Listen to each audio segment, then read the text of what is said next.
1 મિનિટની અંદર ખૂબ જ અગત્યનું મોસ્ટ આઈએમપી એમસીક્યુ જોઈ લઈએ. ટોપિક છે ચુંબકીય ચાર્જ માત્રા. એક એમસીક્યુ બોર્ડની અંદર ફરજિયાત પૂછાતો હોય જ છે. તો ધ્યાન આપી દો. સૂત્ર જોઈ લો બેટા, μ = √n+2bm, જ્યાં n એ અયુગ્મિત ઇલેક્ટ્રોનની સંખ્યા છે. વાત કરીએ છીએ Ti+2 માટે. તો સૌથી પહેલા ટિટાનિયમની અંદર હું એની ઇલેક્ટ્રોન રચના લખીશ. તો 22મા નંબર ઉપર જ્યારે તત્વ આવે છે તો Z અથવા તો અહીંયા કામ લખી દઈએ 22 તો પણ ચાલશે.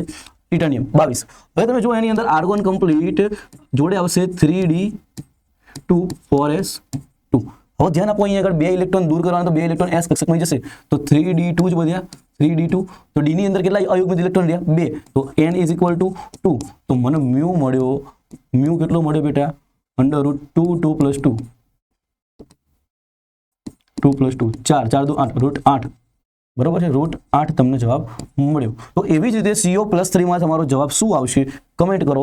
અને આવા જ અમેઝિંગ ફેક્ટ્સ, આવા જ આઈએમપી એમસીક્યુ સોલ્વ કરવા હોય તો સબસ્ક્રાઇબ કરો પ્રિય સર વિદ્યાપીઠ અથવા તો ફોલો કરો.